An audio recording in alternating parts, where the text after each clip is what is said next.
മലയാളികൾ എക്കാലവും ഓർമ്മയിൽ സൂക്ഷിക്കുന്ന ഒരുപിടി നല്ല ചിത്രങ്ങളുടെ സംവിധായകൻ ശ്രീ സുരേഷ് ഉണ്ണിത്താൻ 16 വർഷങ്ങളുടെ ഇടവേളയ്ക്ക് ശേഷം സംവിധാനം ചെയ്ത അയാൾ എന്ന ചിത്രം തിയേറ്ററുകളിലെത്തി. ചിത്രത്തെക്കുറിച്ച് ഫോറം കേരളത്തോട് സംവിധായകൻ ശ്രീ സുരേഷ് ഉണ്ണിത്താൻ. നമസ്കാരം സർ. നമസ്തേ. അയാൾ തിയേറ്ററുകളിൽ ഒരു ആഴ്ച പിന്നിടുന്നു.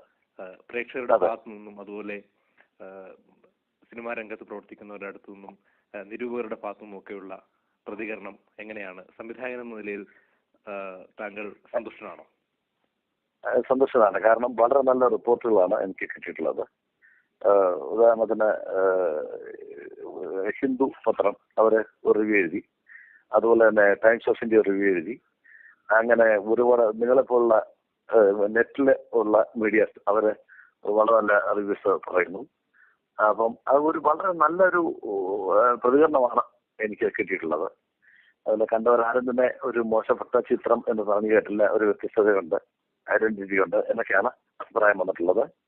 ഇപ്പോൾ ഒറിജിനൽ റണ്ണിങ് പടം ചിത്രം ഇതുവരെ കാണാത്തവരോട് താങ്കൾക്ക് എന്താണ് സംവിധായകൻ എന്ന നിലയിൽ അയാൾ എന്ന സിനിമയെ കുറിച്ച് പറയാനുള്ളത്?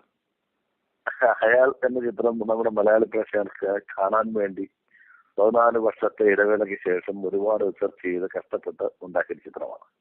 അത് കാണണം, കണ്ടിട്ട് അഭിപ്രായം പറയണം എന്നാണ് എൻ്റെ അഭിപ്രായം. കാരണം ഇത് സാധാരണ ചിത്രങ്ങളൊന്നും അല്പം മാറി നിൽക്കുന്ന ഒരു ശൈലിയാണ് ഞാൻ ഇതിന് സ്വീകരിച്ചിട്ടുള്ളത്.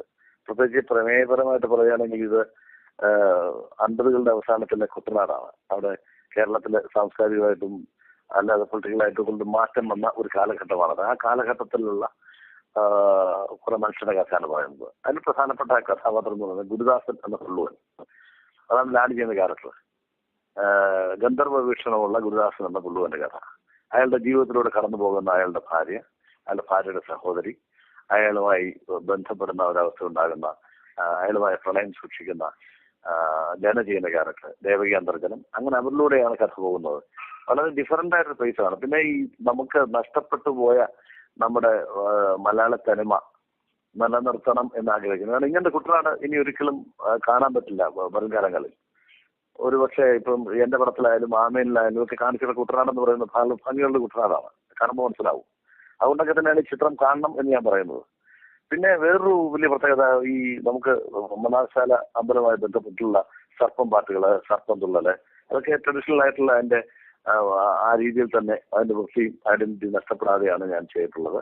അതുപോലെ തന്നെ പിന്നെ കുത്തിയോട്ടവുമായിട്ട് ബന്ധപ്പെട്ട്, അതായത് ചിത്രകുഞ്ഞൻ അമ്പലമായിട്ട് ബന്ധപ്പെട്ടുള്ള കുത്തിയോട്ട പാട്ട്, കുത്തിയോട്ടം, വർഷങ്ങൾക്ക് മുമ്പുള്ള കുത്തിയോട്ടം അതെങ്ങനെയായിരുന്നു, അപ്പൊ ഇതൊക്കെ നമുക്ക് ചരിത്രത്തിൽ നമ്മൾ സൂക്ഷിക്കേണ്ട ചില സംഗതികളാണ്. ആ രീതിയിൽ തന്നെയാണ് വിഷ്വൽ ചെയ്തിട്ടുള്ളത്. പിന്നെ എന്താ പറയുക, പിന്നെ അങ്ങനെ നിയന്ത്രണങ്ങൾ വെക്കാതെ വളരെ തുറന്നു തന്നെ ഉള്ള സമീപനമാണ് പ്രമേയത്തോട് സ്വീകരിച്ചിട്ടുള്ളത്. പ്രമേയം ആവശ്യപ്പെടുന്ന എന്തോ അത് നമ്മുടെ സിനിമയെ കാണിച്ചിട്ടുണ്ട്. ഇപ്പൊ അതിനെക്കുറിച്ചൊക്കെ വ്യത്യസ്തമായിട്ടുള്ള അഭിപ്രായങ്ങൾ അക്കാര്യങ്ങളൊക്കെ വെറുതെ തെറ്റില്ല. പക്ഷെ ഈ സദാചാരം എന്നത് ഒരു വാക്കിൽ മാത്രം ഒതുങ്ങുന്ന ഒന്നല്ല, നമ്മുടെ സംസ്കാരമായിട്ട് ബന്ധപ്പെട്ട് കിടക്കുന്നു. ഇതൊക്കെയാണ് എനിക്ക് പറയാനുള്ളത്. കാരണം ഇതിപ്പോ പുതിയ തലമുറയ്ക്ക്, പുതിയ ജനറേഷനിലുള്ള ആൾക്കാർക്ക് ഈ കുട്ടനാടും ഈ കഥയും ഈ പുള്ളവനും ഈ കുത്തിയോട്ടപ്പാട്ടും ഈ സർപ്പം പാട്ടും ഒക്കെ എനിക്ക് തോന്നുന്നു അവർക്ക് ഒരു പുതിയ അനുഭൂതി തന്നെ കൊടുക്കും എന്നാണ് എന്റെ വിശ്വാസം. 14 വർഷങ്ങൾക്ക് ശേഷമാണ് താങ്കൾ ഒരു ചിത്രം സംവിധാനം ചെയ്യുന്നത്. ഒരു വലിയ കാലയളവാണ്. സിനിമ എന്ന മാധ്യമം മാറിക്കൊണ്ടിരിക്കുന്നു. പ്രേക്ഷകരുടെ അഭിരുചിയിലൊക്കെ കാതലായ മാറ്റം സംഭവിച്ചുകൊണ്ടിരിക്കുന്നു. അപ്പോൾ ഇങ്ങനെ ഒരു ചിത്രം സംവിധാനം ചെയ്യുന്നത് എത്രത്തോളം താങ്കൾക്ക് വെല്ലുവിളി ഉയർത്തിയ ഒന്നായിരുന്നു? അല്ലെങ്കിൽ സിനിമയിൽ എന്ത് മാറ്റങ്ങളാണ് താങ്കൾ കാണുന്നത്? അല്ല, എല്ലാ കാലത്തും സിനിമയിൽ മാറ്റങ്ങൾ ഉണ്ടായിട്ടുണ്ട്. ഇപ്പൊ ഈ ഓരോ നിമിഷം സംഭവിച്ചത് ടെക്നോളജിയാണല്ലോ, ഡെവലപ്പ് ചെയ്തുകൊണ്ടിരിക്കുന്നു. അല്ലെങ്കിൽ കലാപരമായിട്ടുള്ള രീതിക്ക് മാറ്റം വന്നുകൊണ്ടിരിക്കുന്നു.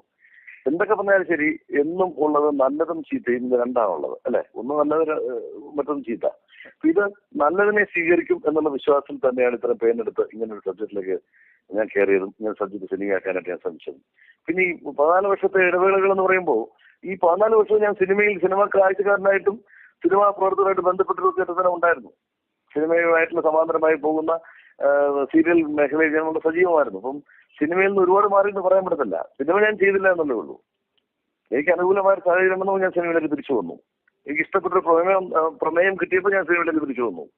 അത് ഈ ഒരു മാറ്റം തിരിച്ചു വരവെന്ന് പറഞ്ഞാൽ അങ്ങനെ എന്നും പുതിയ ജനറേഷൻ വന്നുകൊണ്ടിരിക്കും, പഴയ ജനറേഷനിലുള്ള നിലനിൽക്കും, ഇതൊക്കെ എന്നും ഉള്ളതാണ്. അപ്പൊ അതിന് എനിക്കങ്ങനെ ഒരു വലിയൊരു ഈ 14 വർഷത്തെ ഗ്യാപ്പ് ഇടവേളയാണെന്ന് എനിക്ക് തോന്നുന്നില്ല. തന്നെയല്ല, എന്റെ ചിത്രങ്ങൾ ജനങ്ങൾ എപ്പോഴും കണ്ടുകൊണ്ടിരുന്നു. TV എന്നൊരു മാധ്യമം ഉള്ളത് കൊണ്ട് അതിങ്ങനെ കണ്ടുകൊണ്ടും അറിഞ്ഞുകൊണ്ടിരുന്നു. അത് അങ്ങനെ ആണ് എനിക്ക് തോന്നിയിട്ടുള്ളത്. പുതിയ ഏതെങ്കിലും ചിത്രത്തെ കുറിച്ചുള്ള ആലോചനയുണ്ടോ? ആ പുതിയ ചിത്രത്തിന്റെ ഡിസ്കഷൻ ആൾറെഡി സ്റ്റാർട്ട് ചെയ്തിട്ടുണ്ട്. അധികം വൈകാതെ പുതിയ ചിത്രം ഉണ്ടാകും. തന്നെയല്ല, ഈ ചിത്രം എനിക്ക് തോന്നുന്നു ഒരു അക്കാഡമിക് ലെവലൊക്കെ ശ്രദ്ധേയമാകാനുള്ള സാധ്യത ഉണ്ട് എന്നാണ് എന്റെ വിശ്വാസം. കാരണം പലരും പറഞ്ഞ് ലൈബ്രാമിച്ച് അത് ക്രോഡീകരിച്ച് നോക്കുമ്പോൾ അങ്ങനെ ഒരു സാധ്യത ഉണ്ടെന്ന് തോന്നുന്നു. അപ്പൊ അങ്ങനെ ഇനി ഇതിന് ബാംഗ്ലൂരും ചെന്നൈയിലും മദ്രാസിലും ഒക്കെ എന്റെ പ്രൊഡക്ഷൻസും അതിന്റെ സ്ക്രീനിങ്ങും കാര്യങ്ങളും നടത്തണം എന്നുള്ളതാണ് എന്റെ ഉദ്ദേശം. ഇത് അവിടുത്തെ പബ്ലിക്കും കാണണം, അതുപോലെ അവിടുത്തെ നിരൂപകരും കണ്ട് വിലയിരുത്തണം എന്നൊക്കെയാണ് എന്റെ ആഗ്രഹം. അങ്ങനെ ഒരു പ്രത്യേക തലത്തിലേക്ക് പടം കൊണ്ടുവരാൻ കഴിയും എന്നാണ് എന്റെ വിശ്വാസം. അന്നെത്തും എന്നാണ് എന്റെ ഉറച്ച വിശ്വാസം, ആത്മവിശ്വാസമാണ്. അപ്പം അത് നിൽക്കുന്നു. പിന്നെ പുതിയ സംരംഭം വളരെ ഡിഫറെന്റ് ആയിട്ടൊരു മോഡേൺ സബ്ജക്റ്റ് ആയിരിക്കും പുതിയ സംരംഭം. കാരണം എന്നും എന്റെ ചിത്രങ്ങൾ ഇപ്പൊ ജാതകം പോലെയല്ല രാധാമാധവം പോലെയല്ല ഭൂചിത്രം പോലെയല്ല ഉത്സവമേളം പോലെയല്ല ആർദ്രം, എല്ലാം ഒന്നും വ്യത്യസ്തമായിരുന്നു എന്ന് പറഞ്ഞ പോലെ തന്നെ ഈ ചിത്രവും പുതിയതായി ഞാൻ ഇപ്പോൾ ആലോചിക്കുന്ന ചിത്രവും വളരെ ഡിഫറെന്റ് ആയിട്ടുള്ള ഒരു കേസിലുള്ള ചിത്രമായിരിക്കും. അത് എന്റെ മകൻ അസലാം സുരേഷിന്റെ തന്നെ പോലുള്ളൊക്കെയാണ് കൂടെ വർക്ക് ചെയ്യുന്നത്. അങ്ങനെ ഒരു ടീമും ചിലപ്പോൾ അവന്റെ കഴിഞ്ഞ പടം ക്യാമറ വർക്ക് ചെയ്തിട്ടുള്ള അവന്റെ കൂടെ പഠിച്ചിട്ടുള്ള വെച്ചുണ്ട്, അദ്ദേഹമായിരിക്കും ക്യാമറ. അങ്ങനെയൊക്കെ നമ്മൾ ആലോചിക്കുന്നു. ഓക്കെ, അഭിരാം ഫോറം കേരളത്തിന്റെ ഒരു മെമ്പർ കൂടിയാണ്. ഈ ചിത്രത്തിൽ അദ്ദേഹം അസോസിയേറ്റ് ഡയറക്ടറായിട്ട് വർക്ക് ചെയ്തിട്ടുണ്ടായിരുന്നു. സിനിമയിൽ ഒരുപാട് പുതിയ തലമുറയിൽ നിന്ന് ഒരുപാട് പേർ സിനിമയിൽ കടന്നു വരുന്നു വിവിധ മേഖലകളിലായിട്ട്. പുതിയ തലമുറയ്ക്ക് സിനിമയോടുള്ള സമീപനത്തെ കുറിച്ച് താങ്കൾക്ക് എന്താണ് പറയാനുള്ളത്? എനിക്ക് തോന്നിയിട്ടുള്ളത് പുതിയ തലമുറ സിനിമയുടെ സാങ്കേതിക വിദ്യയെ കുറിച്ച് ടെക്നിക്കലി നല്ല അവകാശം ഉള്ളവരാണ്, അല്ലെങ്കിൽ നല്ല ബോധമുള്ളവരാണ്, സാങ്കേതികമായി നല്ല ബോധമുള്ളവരാണ്. പക്ഷെ അത്രത്തോളം അവരെ ലിറ്ററേച്ചറിലും മറ്റു കാര്യങ്ങളും ഡീപ്പായിട്ട് പോകുന്നുണ്ടോ എന്ന് സംശയമുണ്ട്.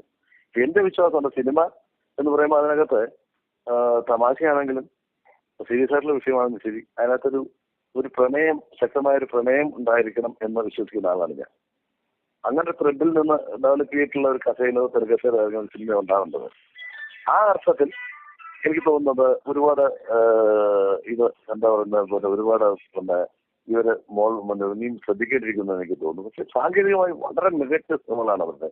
പിന്നെ ബോൾനെസ് ഉണ്ട്, അവർ ആ ബോൾനെസ് ഞാൻ സമ്മതിക്കുന്നുണ്ട്. അതുകൊണ്ട് എന്ത് പ്രമേയത്തിനും ശക്തമായി ആവിഷ്കരിക്കാനുള്ള അവരുടെ കഴിവ്.